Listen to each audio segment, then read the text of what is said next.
Recording in progress. நம்ம எல்லாரும் ஜெபிப்போம். ஜஸ்ட் ஜம்ப் பண்ணு. ஏசப்பா ஸ்தோத்திரம் ராஜா. நன்றி ஆண்டவரே, நன்றி ஆண்டவரே. இந்த புதிய நாளுக்காய் நன்றியோடு ஸ்தோத்தரிக்கிறோம் ஆண்டவரே. ஆண்டவரே, நீ நேற்றும் இன்றும் என்றும் மாறாத ஆண்டவரே. ஆதியும் அந்தம் மாணவரே நீர் ராஜா. முதலும் தொடக்கம் மாணவர் நீர் ஆண்டவரே. எங்கள் வாழ்க்கையை தொடங்கினவர் நீர் ஆண்டவரே. எங்கள் வாழ்க்கை உம்முடைய கரத்தில் இருக்கிறது ராஜா. இந்த புது நாளுக்காய் ஸ்தோத்தரிக்கிறோம் ஆண்டவரே. இன்று நடக்கிற ஜூம் மீட்டிங்காய் ஸ்தோத்திரம் ஆண்டவரே. இன்று நாங்கள் படிக்கிற இந்த வேத பாடத்தை நீர் ஆசீர்வதித்து தாரும் ஆண்டவரே. பேசுகிற பிள்ளையை நீர் ஆசீர்வதியும் ஆண்டவரே. கேட்கிற எங்களுடைய இருதயத்தையும் ஆண்டவரே நீர் ஆண்டவரே அது உம்முடைய வார்த்தையை கேட்டு அதை பதிந்து கொள்ளக்கூடியதாக தான் எங்களுக்கு கிருபை தர வேண்டுமாய் ஜெபிக்கிறோம் ஆண்டவரே. உம்முடைய கரத்தில் எங்களை ஒப்புக் கொடுக்கிறோம் ஆண்டவரே. எல்லாவற்றையும் ஆண்டவரும் அருமை இரட்சகருமாகிய இயேசு கிறிஸ்துவின் நாமத்தில் வேண்டிக் கொள்கிறோம் ஜீவனுள்ள நல்ல பிதாவே, ஆமென். ஆமென். இன்றைக்கு நாம் மறுபடியும் பரிசுத்த ஆவியானவருடைய அனுபவத்தை பற்றி பார்க்க போகிறோம். இந்த பரிசுத்த ஆவியானவருடைய அனுபவத்தை நாம் யோசித்து பார்க்கும்போது, இந்த பரிசுத்த ஆவியானவரின் அனுபவம் எதற்காக ஒரு விசுவாசிக்கு கொடுக்கப்படுகிறது, எந்த காரணத்துக்காக, எந்த நோக்கத்துக்காக ஒரு விசுவாசிக்கு கொடுக்கப்படுகிறது என்பதை பரலோகத்திலே, பரலோக ராஜ்யத்திலே, தேவனுடைய பிரசன்னத்திலே இந்த பரிசுத்த ஆவியானவர் எப்படி கிரியை செய்கிறார் என்பதை நாம் இன்றைக்கு ஆழ்ந்து படிக்க போகிறோம். அதுக்கு ஏற்றாற்போல் நான் 2 பாடல்களை இப்பொழுது நாம் பாடுவோம். முதல் பாடல்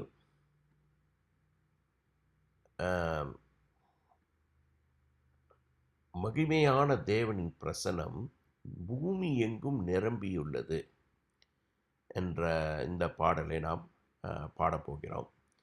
இதில் முக்கியமாக நீங்கள் பார்க்க வேண்டியது என்னென்னா, இந்த தேவ பிரசன்னத்தை உணர்ந்து கொள்ளுகிற ஒரு விசுவாசி பாடுகிற பாட்டு இது.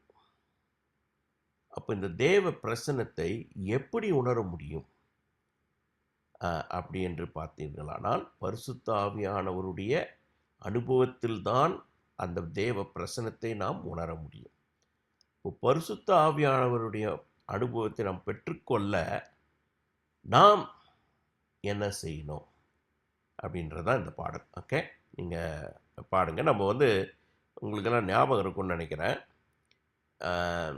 ஆவியில் எளிமையுள்ளவர்கள் பாக்கியவான்கள், பரலோக ராஜ்யம் அவர்களுடையதுன்ற வசனத்தை நம்ம படிச்சுட்டு இருக்கும்போது இந்த பாட்டு நமக்கு கொடுக்கப்பட்டது. நான் இந்த பாட்டு நமக்கு கொடுக்கப்பட்டதுன்னு சொல்லுவேன், எனக்கு கொடுக்கப்பட்டதுன்னு நான் என்றைக்கும் சொல்ல மாட்டேன். ஏனென்றால் இந்த ப்ரேயர் மீட்டிங்காக, இந்த பைபிள் ஸ்டடிக்காக தான் கர்த்தர் எப்பொழுதுமே இந்த பாட்டு, இந்த மியூசிக் எல்லாத்தையும் கொடுத்துருக்கிறார். இதுக்கு முன்னாடி இப்படி பாட்டெல்லாம் எனக்கு வந்தது கிடையாது, எழுதுனது கிடையாது. ஸோ இது நம்ம குடும்பத்துக்காக, நமக்காக கொடுக்கப்பட்ட பாடல்கள் அப்படின்னு பார்க்கும்போது, அந்த ஆவியின் எளிமையாய் இருக்கும்போது பரிசுத்த ஆவியானவர் நம்முடைய ஆவியிலே நம்முடைய ஆவியை நிரப்புகிறார், நம்மை நிரப்புகிறார்.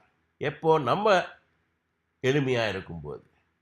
நாம் மேட்டிமையாக இருக்கும்போது, அதனுடைய ஆப்போசிட் என்னன்னா, நாம் மேட்டிமையாக இருக்கும்போது பரிசுத்த ஆவியானவர் வரமாட்டார். நம்மை நாம் தாழ்த்தும் போது, ஆவியில் எளிமைன்னும் போது நம்மை தாழ்த்தி, சாதாரண மனுஷன் நான், சாதாரண மனுஷி நான் என்று நான் யோசிக்கும் போது ஆவியானவர் கிரியை செய்வார். அதனால் இந்த பாட்டை நீங்கள் நல்லா உணர்ந்து பாடுங்க. பாடுவோம்.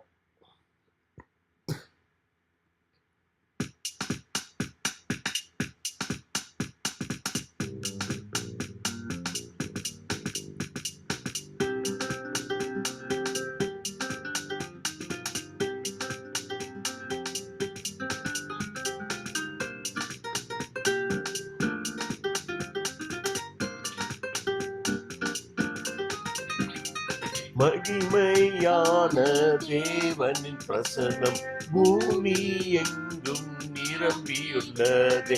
மகிமையான இயேசுவின் பிரசன்னம் பூமி எங்கும் நிரம்பியுள்ளது. மகிழ்ச்சியும் உண்மையும் தருகிற மகிமை, கிருபையும் இரக்கமும் தருகிற மகிமை, மகிமையான இயேசுவின் பிரசன்னம்.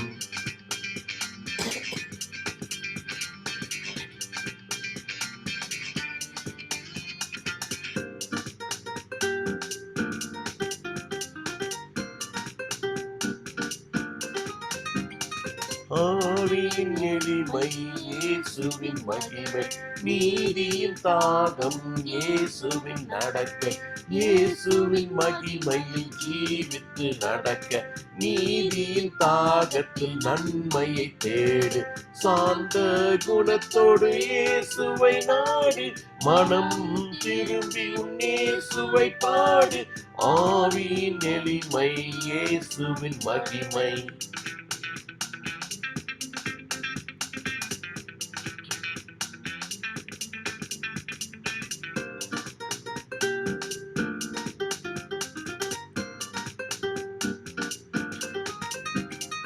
தேவ மகிமையின் ஐஸ்வர்யம் தேட, உலக மகிமை மாயை என்றறிவோம்.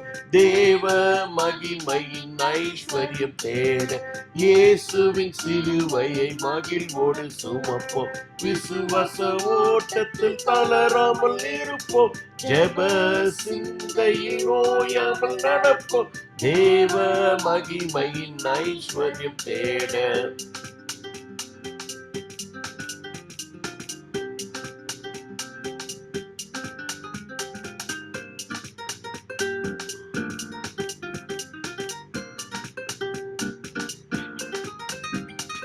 மகிமையான தேவனின் பிரசன்னம் பூமி எங்கும் நிரம்பியுள்ளது. மகிமையான இயேசுவின் பிரசன்னம் பூமி எங்கும் நிரம்பியுள்ளது. மகிழ்ச்சியும் உண்மையும் தருகிற மகிமை, கிருபையும் இரக்கமும் தருகிற மகிமை, மகிமையான இயேசுவின் பிரசன்னம்.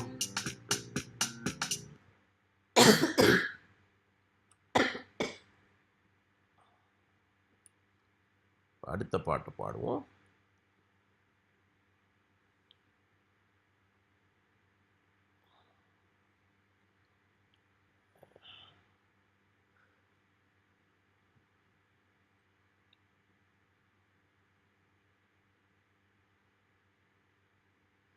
இந்த பாடல்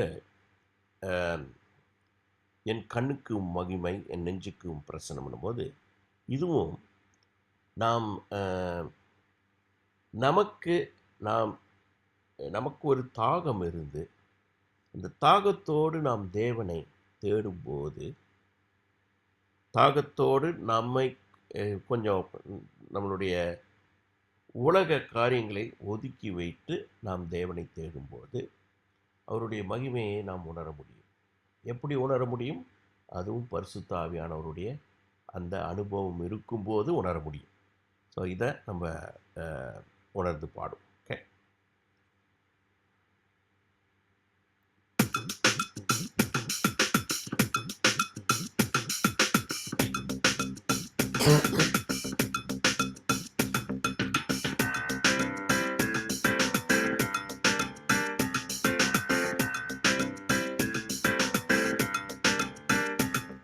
என் கண்ணுக்கு உன் மகிமை, என் நெஞ்சுக்கு உன் பிரசன்னம், மனதை கட்டி பலத்தை கூட்டி உன் மகிமையின் முகம் காண்பே. என் மனதை கட்டி பலத்தை கூட்டி உன் மகிமையின் முகம் காண்பே. உன் மகிமையின் முகம் காண்பே.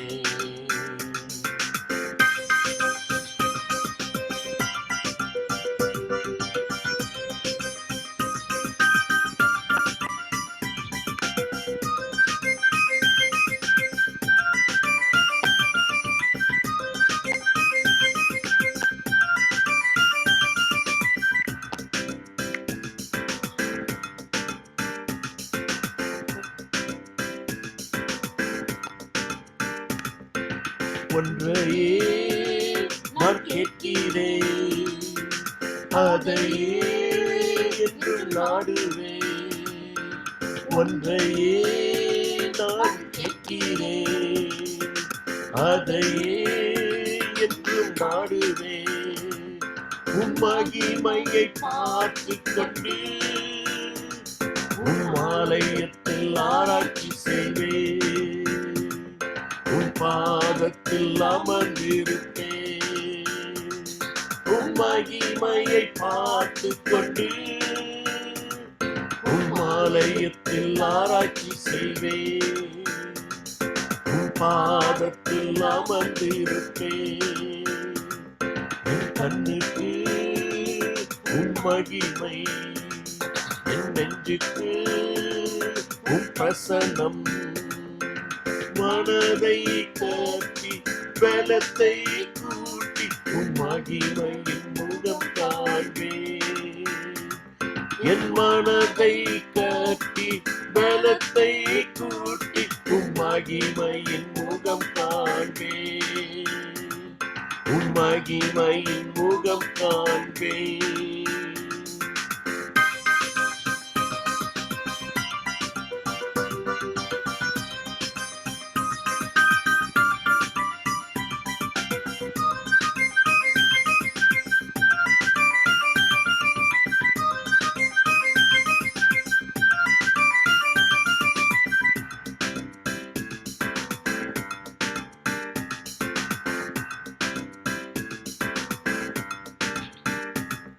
உன் நேசத்தில் நான் வாழ்கிறேன், உன் சித்தத்தை என்றும் நாடுவேன்.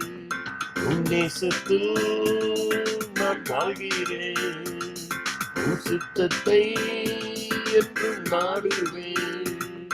உன் வார்த்தையின் பரிமாணத்தில் என் ஜீவனின் மொழி பேசும். என் நாடைகளின் சுவடாகும். உம் வார்த்தையின் பரிமாணத்தில் என் ஜீவனின் மொழி பேசும். என் நாடைகளின் சுவடாகும். என் கண்ணுக்கு உம் மகிமை, என் நெஞ்சுக்கு உம் பிரசன்னம். மனதை கட்டி பலத்தை கூட்டி உம் மகிமையின் முகம் காண்பேன். என் மனதை கட்டி பலத்தை கூட்டி உம் மகிமையின் முகம் காண்பேன். உம் மகிமையின் முகம் காண்பேன்.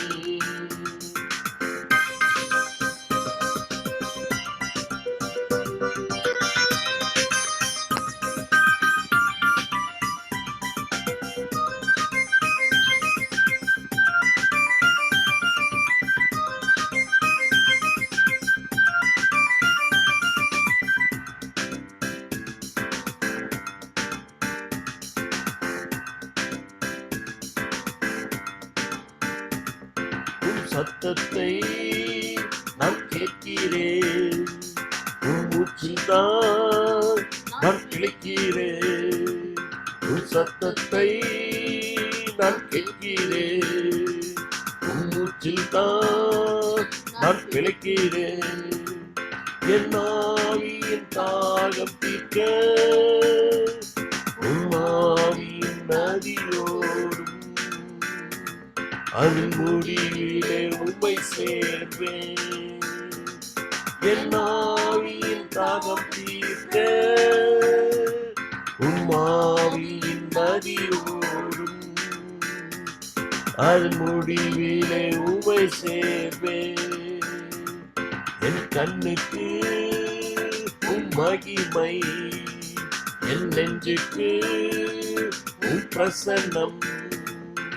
மனதை கட்டி பலத்தை கூட்டி உம் மகிமையின் முகம் காண்பேன். என் மனதை கட்டி பலத்தை கூட்டி உம் மகிமையின் முகம் காண்பேன். உம் மகிமையின் முகம் காண்பேன்.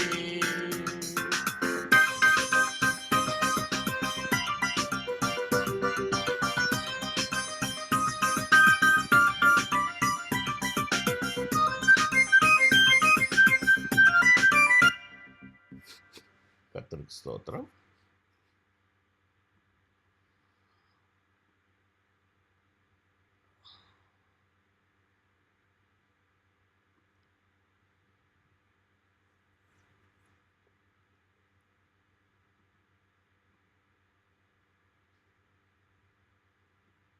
இன்றைக்கு நான் சொன்ன மாதிரி இந்த பரலோகத்து தேவனுடைய பிரசனத்தில் நடக்கிற காரியத்தை நாம் படித்து அங்கே பரிசுத்த ஆவியானவர் எப்படி வெளிப்படுகிறாரோ அதை நாம் கண்டு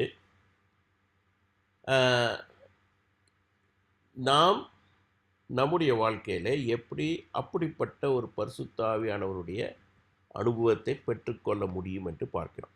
நம்ம இங்கே படிக்கிறதெல்லாம் நீங்கள் பார்த்தீங்கன்னா நம்ம மனசில் ஒரு தெளிவு தேவனுடைய வார்த்தையை கொண்டு, கர்த்தருடைய வார்த்தையை கொண்டு நம்ம மனசில் ஒரு தெளிவு, பரிசுத்த ஆவியானவர் யார், எப்படி வராரு, எப்படி அந்த அனுபவம் கிடைக்குன்றதை நம்ம புரிஞ்சுக்கிட்டோன்னா, எதற்காக இந்த பரிசுத்த ஆவியானவருடைய அனுபவம் தேவை என்று நாம் புரிந்து கொண்டோமானால் நம்முடைய விசுவாசத்துக்கு, ஏன்னா பரிசுத்த ஆவியானவருடைய அனுபவம் ஒரு ஈவு, நமக்கு கொடுக்கப்படுகிற ஒரு கிருபை.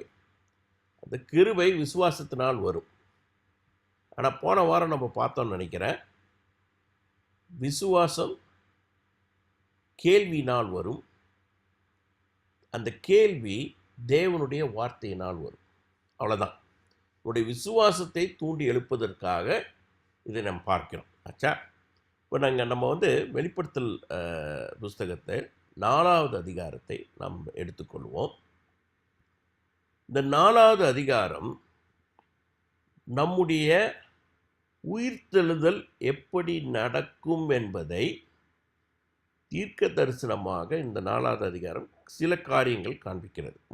முக்கியமாக இந்த முதல் 2 வசனங்கள், வெளிப்படுத்தல் புஸ்தகம் 4:1-2 நீங்கள் பார்க்கும்போது இது ஒரு தீர்க்க தரிசனமாய் நம்முடைய உயிர்த்தெழுதல் எப்படி நடக்கும் என்று காண்பிக்கிறது. எப்படின்னு நான் சொல்கிறேன் பாருங்கள். இங்கே போட்டிருக்கு, யோவான் எழுதியிருக்காரு, இவைகளுக்கு பின்பு இதோ பரலோகத்தில் திறக்கப்பட்டிருந்த ஒரு வாசலை கண்டேன். அப்போது யோவான் பத்மு தீவில் இருந்தார். தேவ வசனத்து நிமித்தமாகவும் இயேசுவை பற்றிய சாட்சிக்காகவும் இருந்தேன் அப்படின்னு சொல்கிறார். இப்போ தேவ வசனத்துக்காகவும் இயேசுனுடைய சாட்சிக்காகவும் இவர் போராடுகிற ஒரு மனுஷன். இவன் தான் ஒரு விசுவாசி. நம்ம விசுவாசின்னும் போது அவருடைய வசனத்துக்காக, அவருடைய சாட்சிக்காக நிற்கிற பிள்ளைகள் தான் விசுவாசிகள். அப்போ இவர் இன்னொன்று என்ன சொல்கிறாருன்னா, நான் கர்த்தருடைய நாளிலே ஆவிக்குள் ஆனேன். ஒரு விசுவாசிக்கு பரிசுத்த ஆவியானவர் கொடுக்கப்படுகிறார். இவர் கர்த்தருடைய நாளிலே, கர்த்தருடைய நாள்னும் போது நம்ம இன்றைக்கு யோசிக்க வேண்டியது என்னென்னா, நம்ம சபைக்கு போகிற நாள் என்று நம்ம எடுத்துக்கொள்ளலாம். அந்த காலத்தில் கர்த்தருடைய நாள் அப்படின்னும் போது இயேசு உயிர்த்தெழுந்த நாளை இவர்கள் கர்த்தருடைய நாள் என்று கொண்டாடினார்கள் அப்படின்னு சொல்லுவாங்க. வழிமுறையாக அவர்கள் கர்த்தருடைய நாள் என்று சொல்கிறது இயேசு என்றைக்கு உயிர்த்தெழுந்தாரோ அந்த நாளை குறிக்கிறது என்று சொல்லுவார். நாம் எப்படி எடுத்துக்கலாம்னா, நம்ம வாரத்தில் ஒரு நாள் அந்த சபை கூடி வருகிற அந்த நாளை நாம் யோசிக்கலாம். சபை எதற்கு கூடி வருகிறது? இயேசுவை சந்திக்க கூடி வருகிறது. அதனால் இவர் கர்த்தருடைய நாளிலே ஆவிக்குள்ளானார். இவர் கர்த்தருடைய நாளிலே ஆவிக்குள்ளாகும்போது இவர் இயேசுவை தரிசிக்கிறார். 7 பொன் குத்து விளக்குக்கு நடுவே உலாவிக் கொண்டிருக்கிறவராகவும் தன்னுடைய கரத்திலே 7 நட்சத்திரங்களை ஏந்தி கொண்டிருக்கிறவராகவும் ஆசியாவில் இருக்கும் 7 சபைக்கு சில அறிவுரைகளை சொல்லுகிறவராகவும் இயேசுவை இவர் பார்க்கிறார். அப்போ நான் என்ன சொல்ல வரேன்னா, இவர் ஏற்கனவே ஆவியில் இருக்கிறார். இவர் ஒரு விசுவாசி. ஏன்னா உயிர்த்தெழுதலுடைய அச்சாரம் பரிசுத்த ஆவியானவராய் இருக்கிறார் என்றும், அவருடைய பரிசுத்த ஆவியானவரினால் நீங்கள் மீட்பு நாளுக்காக முத்திரிக்கப்பட்டீர்கள் என்றும் வசனம் எழுதியிருக்கிறது, வார்த்தைகள் எழுதியிருக்கு முன்னாடி. அப்போ பரிசுத்த ஆவியானவர் இல்லாமல் நாம் உயிர்த்தெழ முடியாது. பரிசுத்த ஆவியானவருடைய முத்தரிப்பு நம்மேல் இல்லாமல், நம்மை பரிசுத்த ஆவியானவர் முத்தரிக்காமல் நாம் உயிர்த்தெழ முடியாது. ரொம்ப முக்கியம், நாம் பரிசுத்த ஆவியானவருடைய அனுபவத்தை நாம் பெற்றுக்கொள்கிறது மிக மிக முக்கியம். பரிசுத்த ஆவியானவரை நான் பெற்றுக்கொண்டேன் என்ற நிச்சயத்தை பெறுகிறது மிக மிக முக்கியம். ஆச்சுங்களா? அப்போ இந்த ஆவியில் ஏற்கனவே இருக்கிறவர், அந்த ஆவியானவர் இவருக்கு ஒரு தரிசனத்தை கொடுக்கிறார். அது என்ன தரிசனம்? பரலோகத்தில் திறக்கப்பட்டிருக்கிற ஒரு வாசல்.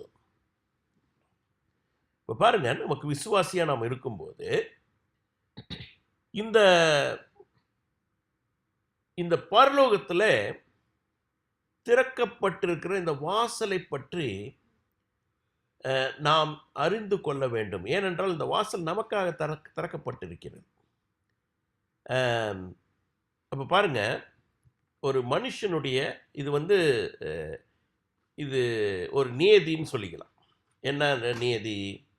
மனுஷன் என்னைக்கு மரிக்க போகிறான் என்றோ, அது எப்படி மரிக்கப் போகிறான் என்றோ யாருக்கும் தெரியாது. என்னுடைய ஸ்கூலில் ஒரு சீனியர், என்னுடைய நண்பருடைய அண்ணன் இங்கே அமெரிக்காவில் பெரிய தொழிலதிபர். இந்தியாவுக்கு ஏதோ தொழில் ரீதியாக வந்தார், கொச்சினுக்கு வந்தார். எல்லாம் தொழில் ரீதியான காரியங்கள், பிஸ்னஸ் எல்லாம் முடிஞ்சு ராத்திரி படுக்க போனார். காலையில் எழவில்லை. அவருக்கு எந்த பிரச்சனையோ நோயோ இருந்ததில்லை. அந்த மனுஷனுக்கு வயது 53 வயது தான். என்னை விட 4 வயது அதிக வயதுள்ளவர். படுத்தார், காலையில் எழவில்லை. என்னன்னா, இல்லை, அவர் இறந்து விட்டார், அவருக்கு ஏதோ மாரடைப்பு ஏதோ வந்து விட்டது இப்படின்னு சொல்கிறார். அப்போது அப்படி இருக்கும்போது நான் திருப்பியும் சொல்லுவேன், நாம் என்றைக்கு மரிப்போம், எப்படி மரிப்போம் என்பது நமக்கு தெரியாது. ஆனால் ஒரு விசுவாசிக்கு ஒரு பெரிய மகிமை என்னவென்றால், இதை நாம் சொல்ல மாட்டேன்றோம், அந்த விசுவாசிக்கு மரணம் இல்லை. ஏனென்றால் நம்முடைய உடல் இங்கே மரிக்கும் போது நம்முடைய ஆவியும் ஆத்மாவும் இயேசுனுடைய வருகையை காண்கிறது,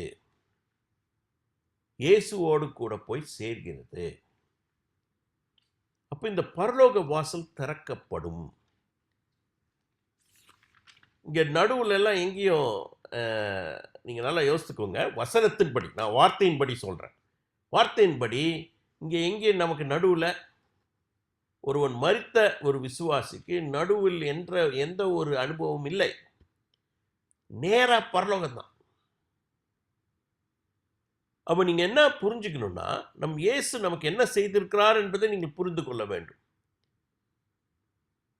நாம் இயேசுவை ஏற்றுக்கொள்ளும் போது நம்ம சுவிசேஷம் சொல்லுகிறோம் மற்ற ஜனங்களுக்கு. சொல்லும்போது, இயேசுவை நீ ஏற்றுக்கொள், இந்த உலகத்தில் இருக்கிற பிரச்சனை எல்லாம் உனக்கு சரியாகிவிடும். இயேசுவை ஏற்றுக்கொள், சாபங்கள் போய்விடும், உன் வாழ்க்கையின் சாபங்கள் போய்விடும், உன் பாவங்களை எல்லாம் மன்னிக்கிறார். நீங்க என்ன சொல்லணும்னா, இன்னைக்கு நீ மரிச்சினா அவருடைய பிரசன்னத்துல போய் சேருவ, அவருடைய மகிமையின் பிரசன்னத்தில் நீ போய் சேருவாய். நீ என்றைக்கு மரிப்பாய், எப்படி மரிப்பாய் என்று உனக்கு தெரியாது. ஆனால் பரலோகத்தில் உனக்கென்று ஒரு வாசல் திறந்திருக்கிறது. அப்ப நான் முதலாவது பாயிண்ட் நான் என்ன சொல்லுவேன்னா, பரிசுத்த ஆவியானவர் நமக்கு எதற்கு கொடுக்கப்படுகிறது என்றால், பரலோகத்தில் வாசல் திறந்திருக்கிறதை நாம் காணும் பொருட்டாக நமக்கு ஆவியானவர் முதல்ல சொல்றார். நம்ம இந்த இந்த இப்போ வசனம்லாம் நம்ம படிக்கும்போது நான் உங்களுக்கு என்ன கொடுக்க விரும்புகிறேன்னா, ஒரு தைரியத்தை கொடுக்க விரும்புகிறேன்.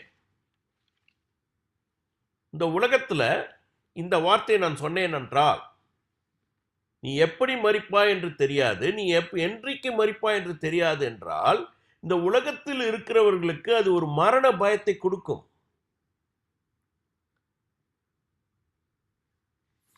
ஆனா நம் விசுவாசிகளுக்கோ அது ஒரு சந்தோஷத்தை கொடுக்க வேண்டும். நான் கர்த்தரை சந்திக்கப் போகிறேன். நான் எப்பொழுதென்றாலும் கர்த்தரை சந்திக்கலாம், எப்படி என்றாலும் கர்த்தரை சந்திக்கலாம், என்றைக்கென்றாலும் கர்த்தரை சந்திக்கலாம். இந்த சந்தோஷம் இருந்தாலே இந்த தேவையில்லாத இந்த உலக காரியங்களை நம்மளை சிக்கிக்கொள்ள வைக்காதுன்றது என்னுடைய இது. அது நம்மை ஊக்கப்படுத்தும்.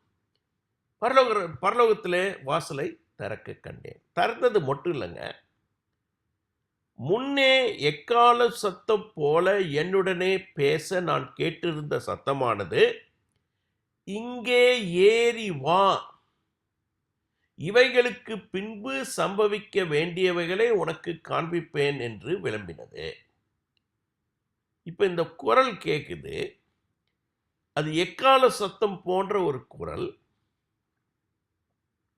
அந்த குரல் என்ன சொல்லுதுன்னா, ஏறி வா. இங்கே இவருக்கு சம்பவிக்க வேண்டியகளை காண்பிக்கிறது. நமக்கு சம்பவிக்க வேண்டியவெல்லாம் நமக்கு அவ்வளோ தேவை கிடையாது. ஏறி வான்னு கூப்பிடு. நான் சொல்கிறேன் அன்பார்ந்தவர்களே, பரிசுத்த ஆவியானவர் இயேசுவின் மூலமாக இதைதான் நமக்கு சொல்லுகிறார். இங்கே ஏறி வா, உனக்கு பரலோகத்தின் வாசல் திறந்திருக்கிறது, இங்கே ஏறி வா. அப்ப என்னாச்சு? வெளிப்படுத்தல் புஸ்தகம் 4வது அதிகாரம் 2வது வசனம், உடனே ஆவிக்குள்ளானே. பரிசுத்த ஆவியானவரின் அனுபவம் நமக்கு இருந்தால், நம்முடைய இரட்சகரான, நம்முடைய ஆண்டவரான இயேசுனுடைய சத்தம் நமக்கு ஆவியிலே கேட்கும்.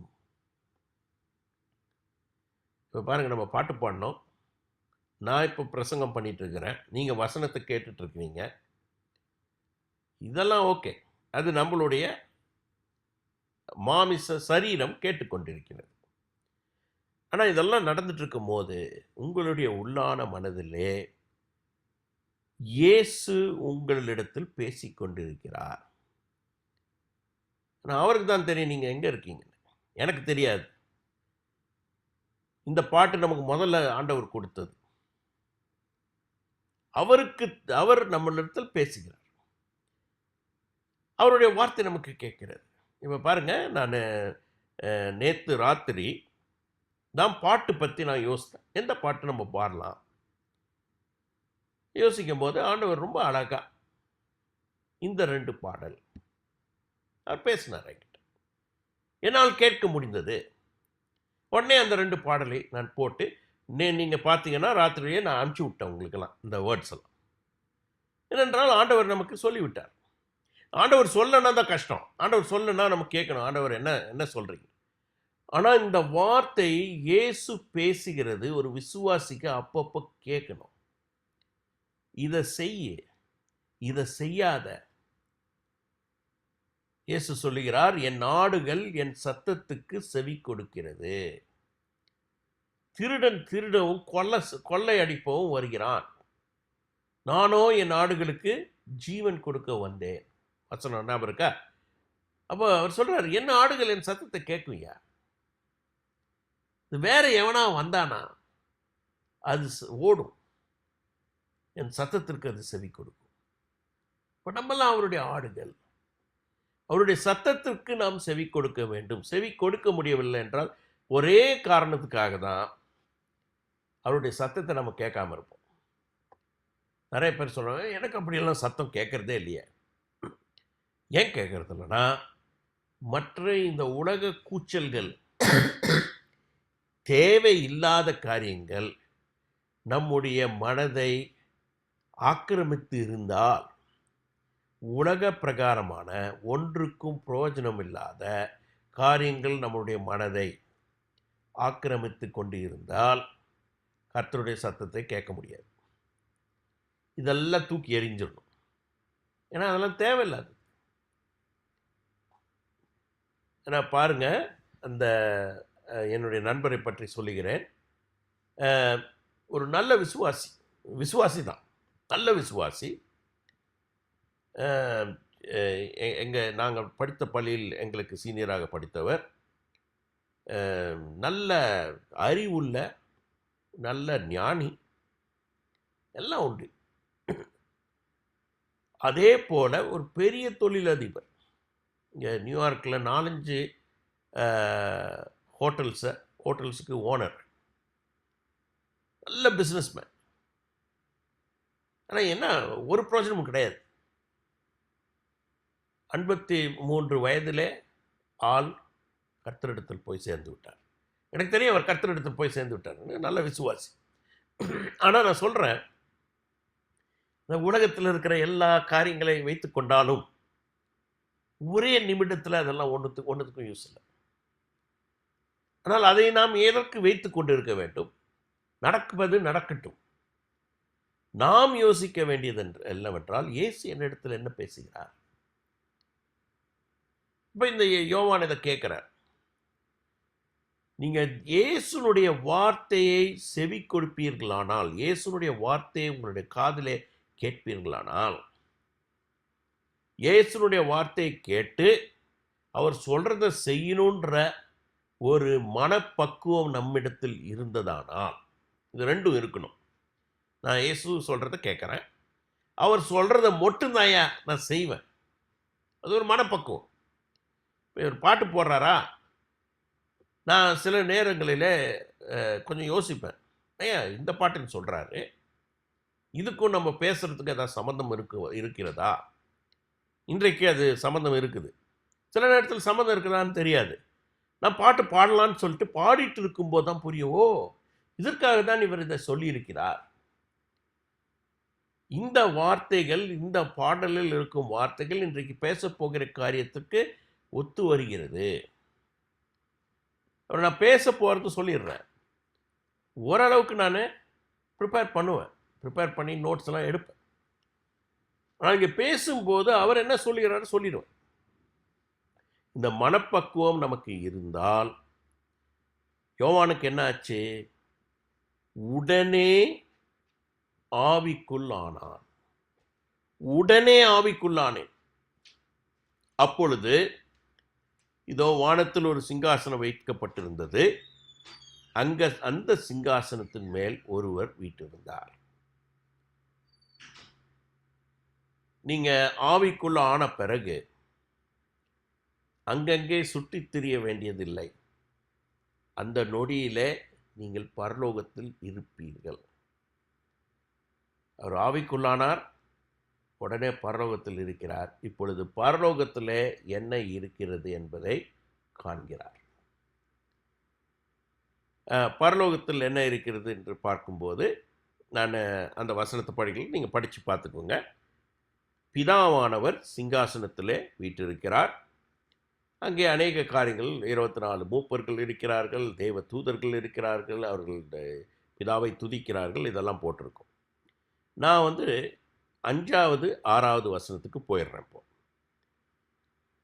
5வது வசனத்தில் போட்டிருக்கு, அந்த சிங்காசனத்திலிருந்து மின்னல்களும் இடி முழக்கங்களும் சத்தங்களும் புறப்பட்டன. தேவனுடைய 7 ஆவிகளாகிய 7 அக்கினி தீபங்கள் சிங்காசனத்திற்கு முன்பாக எரிந்து கொண்டு இருந்தன. இப்போ முதலாவது பாட்டை பார்ப்போம். இந்த சிங்காசனத்திலிருந்து என்னங்க, சிங்காசனத்தில் பிதாவானவர் வீற்றிருக்கிறார். அவர்கிட்ட இருந்து என்னென்ன வருது? மின்னல்கள் வருகிறது, இடி முழக்கங்கள் வருகிறது, சத்தங்களும் வருகிறது. அப்ப இந்த மின்னல்களும் இடி முழக்கமும் சத்தங்களும் எதை குறிக்கிறது அப்படின்னு நீங்க பார்க்கும்போது, இந்த இடி முழக்கம் நீங்கள் பழைய ஏற்பாட்டில் பார்த்தீர்களானால், தேவன் நியாய தீர்க்கும் போது, நீங்க நல்லா நியாய தீர்ப்புன்னு சொல்லும்போது, தேவன் வகை வகையாக நம்மை நியாயம் தீர்க்கிறார். நல்லா புரிஞ்சுக்கோங்க. நிறைய பேர் நினச்சிக்கிறாங்க, இந்த உலகத்தில் நான் ஏதாவது தப்பு செய்தால் எனக்கு பரலோகத்தில் நியாயம் தீர்ப்பார்னு. கிடையாது. இந்த உலகத்திலேயே நியாய தீர்ப்பு உண்டு. நாம் தேவனிடத்திற்கு போய் நாம் தவறு ஒன்று செய்து விட்டோமானால், நாம் செய்த தவறை உணர்ந்து தேவனிடத்திற்கிட்ட போய் மன்னிப்பு கேட்கலாம். அந்த பாவம் மன்னிக்கப்படும். ஆனால் நல்லா புரிஞ்சுக்குங்க, நியாய தீர்ப்பு நடக்காமல் இருக்காது. இந்த உலகத்திலே நாம் செய்கிற காரியங்களுக்கு ஏற்ற நியாய தீர்ப்பு நமக்கு கிடைக்க தான் செய்யும். கடைசியில் வருகிறது பரலோகத்தில் இருக்கும் நியாய தீர்ப்பு. இந்த உலகத்திலும் நியாய தீர்ப்பு உண்டாகும். ஏன் நியாய தீர்ப்பு உண்டாகும்னா, ஏன்னா நாம் மற்றவர்களுக்கு விரோதமாக ஏதோ ஒன்று செய்திருக்கிறோம். அதுக்கு வேண்டிய காரியத்தை சில வேளைகளிலே தேவன் ஒரு நியாய தீர்ப்பை கொடுப்பார். நீங்க தாவீதுக்கு கதையை பார்த்தீங்கன்னா, தாவீது தப்பு செஞ்சிட்டான். அந்த நாத்தான் தாவீதிடம் சொல்லும்போது என்ன சொல்றான்னா, இதெல்லாம் நான் எதுக்கு உணர்த்துறேன்னா, ஏற்கனவே உன்னை மன்னிச்சிட்டாரு அப்படிதான் சொல்லுவான். தேவன் ஏற்கனவே மன்னிச்சிட்டாரு உன்னை. ஆனா இந்த காரியங்கள் நடக்கும். பிறக்க போகிற குழந்தை இறந்து போகும். நிறைய காரியங்களை அவன் சொல்கிறான். நீ இதெல்லாம் செஞ்சனால இதெல்லாம் நடக்கும். ஏன்னா அந்த இன்னொருத்தனுக்கு நியாய தீர்ப்பு கொடுக்கிறவர் தேவன்.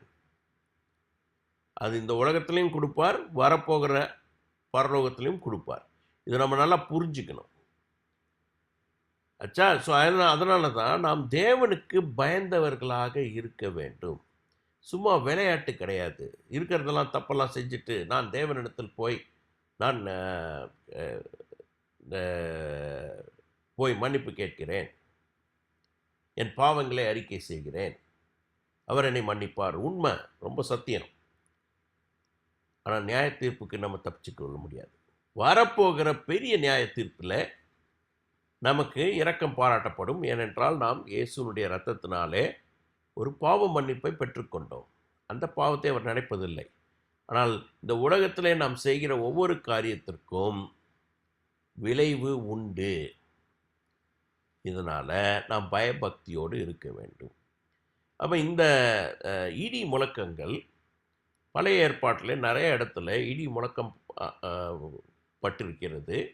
தேவன் தன்னுடைய நியாய தீர்ப்பை கொடுத்திருக்கிறார்.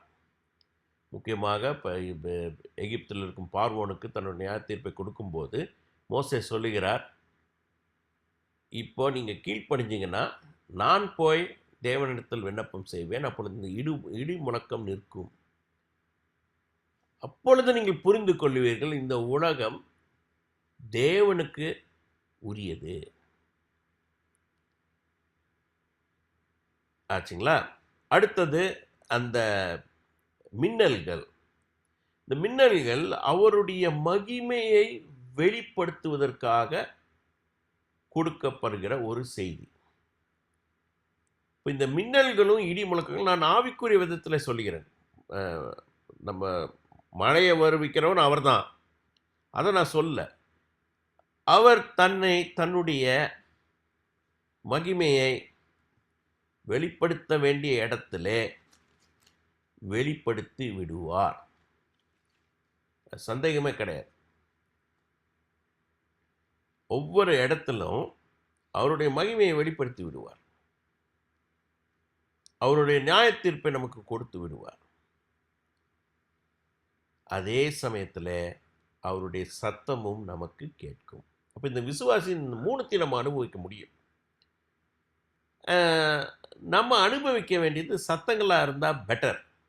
ஏன்னா நம்ம அஹ், அவருடைய ஆவியில் இருக்கும்போது அவருடைய மகிமையை நாம் காண வேண்டும். நாம் எங்கேயோ போயிட்டு இருக்கும்போது அவருடைய மகிமையை சில வேளையில் நாம் தவறாக இந்த வழியில் போயிட்டு இருக்கும்போது அவர் மகிமை வந்து நம்மளை அடிக்கும். அவருடைய மகிமையை அவர் வெளிப்படுத்துவார். அது தேவையில்லை நமக்கு. நாம் வந்து அவரோடு கூட ஒன்றி அவருடைய சத்தத்தை ஒவ்வொரு நாளும் கேட்க வேண்டும். இதுதான் இந்த 3 காரியம் இங்கே போட்டிருக்கு. அதுக்கு அடுத்தது என்ன போட்டிருக்குன்னா, தேவனுடைய 7 ஆவிகளாகிய 7 அக்கினி தீபங்கள் சிங்காசனத்திற்கு முன்பாக எரிந்து கொண்டிருந்தது. இப்போ ஆவியானவருடைய தேவனுடைய 7 ஆவிகள்னும் போது ஆவியானவருடைய 7 அக்கினி தீபங்கள் பரலோகத்தில் எரிஞ்சிட்டு இருக்கு. இந்த அக்கினி தீபங்கள் பற்றி தான் இன்றைக்கு ரொம்ப வாழ்ந்த விதத்தில் நமக்கு ஒரு வெளிப்பாடு கர்த்தர் கொடுக்க போகிறார். ஸோ இந்த அக்னி தீபங்கள் எரிந்து கொண்டிருக்கிறது. இதை ஞாபகத்தில் வச்சுக்கோங்க. அப்போ பரலோகத்திலே தேவனுடைய சிங்காசனத்துக்கு முன்பாக பரிசுத்த ஆவியானவரும் இங்கே வெளிப்படையாக காண்பிக்கப்படுகிறார். பரிசுத்த ஆவியானவர் அநேக வேலையிலே காண்பிக்கப்பட மாட்டார். இங்கே வெளிப்படையாக பரிசுத்த ஆவியானவர் அங்கே இருக்கிறார் என்பதை இங்கே வெளிப்படுத்தப்பட்டு இருக்குது. இதை ஞாபகத்தில் வச்சுக்கோங்க. அடுத்த வசனத்தில் நீங்கள் பார்க்கும்போது அந்த சிங்காசனத்திற்கு முன்பாக பளிங்குக்கு ஒப்பான கண்ணாடி கடல் இருந்தது. இந்த கண்ணாடி கடலில் ஒரு பெரிய ரகசியம் உண்டு. அது பெரிய ரகசியம் இல்லை, சின்ன ரகசியம் தான். கண்ணாடி கடல்னா என்னங்க? இது கண்ணாடியா இருக்கு. அதில் பாருங்க, கண்ணாடின்னு நம்ம சொல்லும்போது 2 காரியம் கண்ணாடியில் இருக்குது. கண்ணாடி வழியாக எல்லாவற்றையும் நாம் பார்க்க முடியும். இப்போ நம்ம வீட்டில் 4 சுவர் இருக்குது. இந்த சுவரை எடுத்துகிட்டு கண்ணாடி போட்டிங்கன்னு வச்சுக்கோங்க, எல்லா காரியத்தையும் நாம் பார்க்க முடியும். எங்களுக்கு நான் வேலை செய்கிற கம்பெனியில் ஒரு திடீர்னு ஒரு யோசனை சில அந்த கம்பெனியில் இருக்கும் மேனேஜர்ஸ்க்கு வந்துச்சு. என்னென்னா, நாங்கள் வந்து எல்லாமே வெளிப்படையாக செய்வோம். எதை செய்தாலும் வெளிப்படையாக செய்வோம். எதையும் மூடி மறைக்க மாட்டோம். ஆனால் என்ன பண்ணாங்கன்னா, எல்லாருடைய ரூம்லையும் கண்ணாடியில் போட்டாங்க. இப்போ கண்ணாடியில் அவன் வேலை செய்கிறது நமக்கு தெரியும், ஆனால் மூடி இருக்கும். இந்த கண்ணாடியில் அப்படி ஒரு தன்மை இருக்கிறது. அப்படின்னா என்னன்னா, நம்முடைய வாழ்க்கையில் எதையும் மூடி மறைக்க கூடாது. தேவனுடைய பிரசன்னத்தில் கண்ணாடி கடல் உண்டு. எல்லாமே வெளிப்படையாக தெரிய வேண்டும். அப்போ நம்மளுடைய வாழ்க்கை ஒரு வெளிப்படையான வாழ்க்கையாக இருக்கணும். உள்ள ஒன்று, வெளியில் ஒரு வாழ்க்கை இருந்ததென்றால் அதை எடுத்து விடுங்கள். ஏன்னா இந்த பிசாசுக்கு இந்த மாயம் செய்கிற ஒரு காரியத்தை எங்கனாலும் புகுத்திடுவோம். உள்ள ஒன்றும் வெளியில் ஒன்றும் இருக்கக்கூடாது. ஒளிவு மறைவே இருக்கக்கூடாது. நம்ம தவறு செய்தோம்னால் தவறு செய்து விட்டோம். தாவீது பாருங்க, அவ்வளவு பெரிய தவறு செய்திருக்கிறான். இன்னொருத்தருடைய மனைவியோடு உறவு கொண்டாடுறது மட்டும் இல்லாமல் அந்த புருஷனை வேறு விதமான எல்லா விதத்திலும் திசை திருப்பி அவனை கொன்றும் விட்டான். பெரிய ராஜா, சங்கீதத்தை எழுதினவர், சாதாரண ஆள் கிடையாது, பெரிய விசுவாசி. ஆனால் தவறு செய்துட்டான். தவறு செஞ்சுட்டு இவர் சிங்காசனத்தில் உட்காந்துருக்கிறார். நாத்தான் வந்து சொல்றார், இந்த மாதிரி ஒரு கதை. இவர் நியாயத்திற்கு எழுந்துட்டார். இது செஞ்சவனை நான் கண்டிப்பா நியாயம் தீர்ப்பேன். அப்போ நாத்தான் சொல்றான், நீ தான் ஏன் செஞ்ச? அப்போ தேவன் வெளிப்படுத்தி விடுகிறார். நீ ஒரு பெரிய தேவனுடைய விசுவாசியாக இருக்கலாம். இப்போ இன்றைக்கு அவருடைய பாட்டை தான் பாடணும். உம்முடைய ஆலயத்திலே நான் ஆராய்ச்சி செய்வேன், அதுக்காக தான் நான் இருக்கிறேன், ஒன்றையே நாடுவேன் எழுதினவர். அவன் சொல்கிறான், நீ தான் அதை செஞ்சேன்னு. அப்போ தான் அவனுக்கு ஞாபகம் வருது, நான் தேவனிடத்திற்கு முன்பாக பாவம் செய்து விட்டேன். ஒளிவு மறைவு இருக்க முடியாதுங்க. பரிசுத்த ஆவியானவரின் அனுபவம் உங்களுக்கு முழுவதுமாய் வேண்டுமானால் எல்லாத்தையும் தூக்கி போடுங்க. இப்படி தாங்க என் வாழ்க்கை இருந்துச்சு. அதை பற்றி வெக்கம் கிடையாது. ஏன் வெக்கம் கிடையாதுன்னா, இன்றைக்கு இயேசு என்னை மன்னித்து விட்டார். நான் தவறு செய்தேன், இந்தந்த விதமான தவறு செய்தேன், இவ்வளவு கேவலமான தவறு செய்தேன், இயேசு என்னை மன்னித்து விட்டார். இப்போ பரலோகத்துக்கு நாம் போகும்போது அங்கே தேவன் நம்மை நியாய தீர்ப்பார். நியாய தீர்க்கும் போது வெளிப்படுத்தக்கூடாது. நம்ம சொல்லணும், ஆமாம் ஆண்டவரே, இதெல்லாம் நடந்தது, அதெல்லாம் தான் நான் உங்ககிட்ட சொன்னேனே, அதெல்லாம் தான் உம்முடைய சபைக்கு தெரியுமே, அவைகளெல்லாம் மன்னித்து விட்டீரே. அதை ஈஸியாக முடிஞ்சிடும். ஆனால் மறைத்து வைத்து கொண்டு இருந்தோமானால் அது எப்படி தேவன் நியாயம் தீர்ப்பார், எப்படி மன்னிப்பார்? புரியுதுங்களா? ஸோ அதனால் நாம் எதையுமே ஒளிவு மறைவு வைக்கக்கூடாது. ஒன்று. ரெண்டாவது, கண்ணாடியை பாருங்கள். கண்ணாடியில் இன்னொரு தன்மை என்ன, நம்ம முகம் எப்படி இருக்குதோ அதை காமிச்சிடும். இந்த ஜூம் மீட்டிங் மாதிரி இதில் நம்ம வீடியோ போட்டோன்னா நம்ம முகம் எப்படி இருக்குதோ அது தெரிஞ்சிடும். ஒருவேளை இன்றைக்கு நான் மேக்கப் போடவில்லை என்றால், இல்லை எதுவும் நான் க்ரீம் போடலைன்னா அது தெரிஞ்சிடும். அப்போ நம்மை பிரதிபலிக்கிற காரியமும் கண்ணாடியில் இருக்கிறது. ஒளிவு மறைவும் இருக்க முடியாது, பிரதிபலிப்பும் உண்டாகும். அப்பப்போ நம்ம செக் பண்ணிக்கலாம். இப்போ தேவனுடைய சிங்காசனம் இருக்கும் இடத்துல அதனால தான் கண்ணாடி கடல் இருக்கு. இது தேவன் இந்த யோவானுக்கு இந்த தரிசனங்களை கொடுக்கும்போது சும்மா கொடுக்கல. அவர் எல்லாத்துலேயும் ஒரு, இந்த தமிழில் சொல்லுவாங்க, பொடி வச்சு பேசியிருக்கிறார். இது எல்லாத்துக்கும் ஒரு அர்த்தம் இருக்குது. புரியுதுங்களா? ஸோ அப்போ அவருடைய பிரசனத்தில் இந்த ஆவியானவருடைய அந்த ஏழு அக்கினி தீபங்கள் எரிந்து கொண்டிருக்கிறது. இங்கே பாருங்கள், இந்த கண்ணாடி கடல் இருக்கு. 4:6 இப்போ நீங்கள் பார்த்தீங்கன்னா, அந்த சிங்காசனத்துக்கு முன்பாக பளிங்குக்கு ஒப்பான கண்ணாடி கடல் இருந்தது. அந்த சிங்காசனத்தின் மத்தியிலும் அந்த சிங்காசனத்தை சுற்றிலும் 4 ஜீவன்கள் இருந்தன. அவைகள் முன்புறத்திலும் பின்புறத்திலும் கண்களால் நிறைந்திருந்தன. இந்த 4 ஜீவன்களை பற்றி நான் பேசணும். பேசுகிறதுக்கு நான் யோசிச்சுட்டு இருந்தேன், இதை எப்படி நான் உங்களுக்கு சொல்கிறதுன்னு.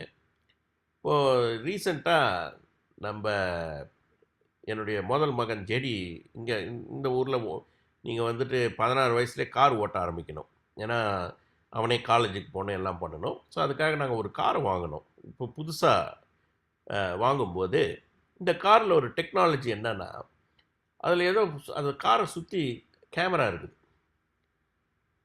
அது வந்து நாம் கரெக்டாக லேனில் போகிறோமா, பக்கத்தில் என்னென்ன வண்டிங்க வருது, எல்லாத்தையும் ஒரு கம்ப்யூட்டர் ஸ்க்ரீன் ஒன்று வச்சுருக்குறான். அதில் காண்பிக்குது. நான் வந்து லேனில் கரெக்டாக போகிறேன், என் பக்கத்தில் இந்த 2-3 காருங்க வருது, இதெல்லாம் காண்பிக்குது. அது எப்படி அது நடக்கிறது என்று பார்த்தீர்களானால், அதுக்கு சுற்றி அந்தந்த இடத்துல ஒரு குட்டி குட்டி கேமரா வச்சுருக்குறாங்க. அது எனக்கு ரொம்ப அதிசயமாக இருந்தது. ஆனால் பரவாயில்லையே, நம்ம ஓட்டும்போது அது நமக்கு ஒரு சேஃப்டியை கொடுக்குது. நான் கரெக்டாக ஓட்டுறேன், இங்கே பக்கத்தில் இந்த கார் அங்கே போகுது, இந்த கார் அப்படி போகுதுன்றத ஈவன் ஆட்கள் நடந்தால் கூட கொஞ்சம் லைட்டாக காமிக்குது, ஒரு கார்ட்டூன் மாதிரி. அப்போ கண்ணு நிறைய இருந்ததுன்னா நம்மை சுற்றி என்ன நடக்கிறது என்பதை நாம் அறிந்து உணர்ந்து கொள்ள முடியும். நம்மை சுற்றி நடக்கிறது என்ன காரியம் என்பதை உணர்ந்து கொள்ள முடியும். அப்போ இங்கே பாருங்க, இந்த 4 ஜீவன்கள் இருக்கிறது. இவைகள் தேவனுடைய பிரசன்னத்தில் இருக்கிறது. ஆனால் அதுங்களுக்கு 2 கண்ணு கிடையாது. அதுங்களுடைய உடம்பு ஃபுல்லாக கண்ணு. முன்புறத்திலும் பின்புறத்திலும் கண்களால் இருந்தது. இந்த ஜீவன்களுடைய உடம்பு ஃபுல்லா கண். ஏனென்றால் பரலோக ராஜ்யத்திலே தேவனுடைய பிரசன்னத்திலே நாம் இருக்கும்போது நம்மை சுற்றி என்ன என்ன நடக்கிறது என்பதை நாம் முற்றிலுமாய் உணர்ந்திருக்க வேண்டும். இந்த உணர்ச்சி முழுசா இருக்கணும். யோசித்து பாருங்க, மோசே தேவன் சொல்லுகிறார், நீ இந்த மலைக்கு வா, நான் உனக்கு சில இன்ஸ்ட்ரக்ஷன்ஸ் கொடுக்குறேன், சில காரியங்களை நான் சொல்லுகிறேன். வெறும் மோசஸ் மலைக்கு வந்துட்டாரு, தேவனுடைய பிரசன்னத்தில் இருக்கிறாரு, தேவன் சொல்லுகிறாரு, இந்த வார்த்தைகளை சொல்லுகிறார். இது இங்கே நடந்துட்டு இருக்குது. அங்கே பார்த்தீங்கன்னா மலைக்கு கீழே எங்களுக்கு முன்பாக மோசே போயிட்டாரு, எங்களுக்கு முன்பாக போகிற தெய்வங்களை எங்களுக்கு காண்பியும் அப்படின்னு ஆரோனுக்கு சொல்லும்போது, ஆரோன்கிட்ட பரிசுத்த ஆவியானவர்லாம் இல்லை. அவன் என்ன பண்ணுறான், கொடுங்க உங்கள் நகையெல்லாம் கொடுங்க, நான் ஒரு சொரூபத்தை உண்டாக்கிறேன் என்று ஒரு மாட்டை உருவாக்கி, பொன்னினாலே உருவாக்கி, இதுதான் உங்கள் தெய்வங்க, கும்பிட்டுக்குங்கன்றான். விக்கிரகாராதனைக்குள்ளாக இவன் இங்கே தள்ளுகிறான். மோசஸுக்கு அது தெரில. தேவன் சொல்லுகிறார், அங்கே பாரு உன் ஜனங்க என்ன பண்ணுறாங்க, நான் உனக்கு இங்கே விஷயத்தை கொடுத்துருக்கிறேன், ஆசீர்வாதத்தை கொடுத்து கொண்டு இருக்கிறேன், உன் ஜனங்கள் என்ன பண்ணுறாங்க போய் பாரு. ஸோ அப்போ நம்மை சுற்றி என்ன நடக்குது என்பதை நாம் தெரிந்து கொண்டோமானால் அதற்கு ஏற்றாற் போல நாம் நம்மை மாற்றிக்கொள்வோம். இப்போ இன்றைக்கு நமக்கு அது ரொம்ப அவசியம். இந்த நம்மை சுற்றி என்ன நடப்பது என்பதையும், ஒளிவு மறைவு இல்லாமல் நாம் வாழ வேண்டும் என்பதையும், எந்தெந்த இடத்துல தவறு நம் உள்ளான வாழ்க்கையில் நடக்கிறது என்பதையும் வெளிப்படுத்துறது தாங்க பரிசுத்த ஆவியானவருடைய அனுபவம். நம்ம பரிசுத்த ஆவியானவருடைய அனுபவம்னா என்ன சும்மா நினச்சிட்டு இருக்கிறோன்னா, ஏதோ ஒருத்தருக்கு உடல் சுகமாகுது, சுகப்படுத்துவார், இல்லைன்னு நான் சொல்ல, இல்லை நான் அந்நிய பாஷையில் பேசுகிறேன், இல்லை நமக்கு ஒரு ஊக்கப்படுத்துகிறதாக ஒரு வசனத்தை கொடுக்கிறார், இதெல்லாம் உண்டு. ஆனால் இதெல்லாம் எதுக்குன்னா, இந்த ஒளிவு மறைவுகளை எடுத்து விட்டு, ஏனென்றால் ஒளிவு, நீங்கள் இருட்டில் இருக்கிற வரைக்கும், எதை நம்ம மறைத்து வைத்திருக்கிற வரைக்கும் கர்த்தர் அதை ஒன்றும் செய்ய முடியாது. எல்லாவற்றையும் வெளியே கொண்டு வருவதற்கு தான் பரிசுத்த ஆவியானவர் இருக்கிறார். நாம் எங்கே இருக்கிறோம், எந்த நிலைமையில் இருக்கிறோம்? ரொம்ப அழகாக கேட்குறார் கேள்வி ஆதாம் இடத்தில் தேவன். ஆதாமே நீ எங்கே இருக்கிற? நான் மறைஞ்சிட்டு இருக்கிறேன். ஏன் மறைஞ்ச? நான் சாப்பிட வேண்டான்னு சொன்ன சாப்பிட்டியா? அழகாக கேட்குறார். அப்போவும் இவன் மறைக்கிறான். என்ன சொல்கிறான்?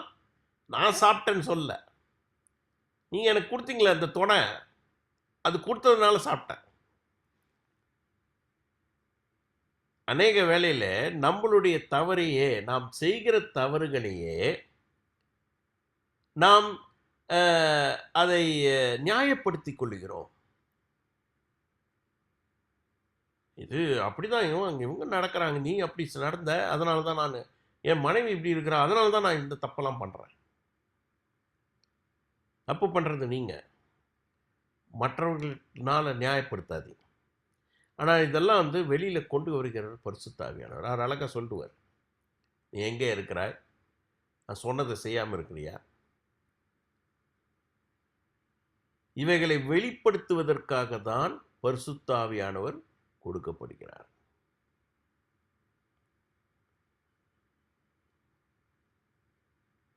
யோபு கிட்ட சொல்றாரு தேவன், அறிவில்லாமல் ஆலோசனையை அந்தகாரப்படுத்துகிற இவன் யார்? தேவனுடைய ஆலோசனையை அந்தகாரப்படுத்துகிற காரியங்கள் யார் பண்றது கேட்கிறார். யோபு அவர் நிறைய சொல்றார். இந்த உலகத்தை பார்த்தே அதெல்லாம் அவ்வளோ வேதனையில் இருக்கிறவங்க. அவன் சொல்கிறான், நான் அன்றைக்கு என் செவியிலே கேட்டேன், இன்றைக்கு என் கண்களினால் பார்க்கிறேன். அவனும் ஒத்துக்கிறான். அறிவில்லாமல் ஆலோசனை அந்தகாரப்படுத்துகிற இவன் யார்? இன்றைக்கு நமக்கு சில வேளையில் சில கஷ்டங்கள் வரும்போது நம் தேவனையே கேள்வி கேட்கிறோம். தேவன் சொல்றார், இதெல்லாம் பார்த்தியா? அவன் என்றைக்கு அதை வெளிச்சத்துக்கு அவன் வந்தானோ உடனே தேவன் அவனுக்கு எல்லாத்தையும் திருப்பி கொடுத்து விடுகிறார் என்று பார்க்கிறோம். அப்போ இந்த காரியங்கள் ரொம்ப ரொம்ப முக்கியம். ஆனால் அதுக்குள்ளே டைம் ஆயிடுச்சு. இதுக்கு அடுத்த காரியத்தை நம்ம பார்ப்போம். இன்று நான் கொஞ்சம் விலாவாரியாக இன்றைக்கு போனேன். இதற்காக நமக்கு பரிசுத்த ஆவியானவருடைய அனுபவம் தேவை என்று இன்றைக்கு முடிக்கிறேன். ஆனால் இன்னும் ஒரு பாட்டு இருக்குது. அடுத்த வாரம் நாம் அதை பார்ப்போம். ஏன்னா 9:30 மணி ஆயிடுச்சு. நம்ம ஜெபம் பண்ணலாம். எங்களை நேசிக்கிற நல்ல பிதாவே, இந்த அருமையான வசனங்களுக்காக, இந்த அருமையான வார்த்தைகளுக்காக உமக்கு நன்றி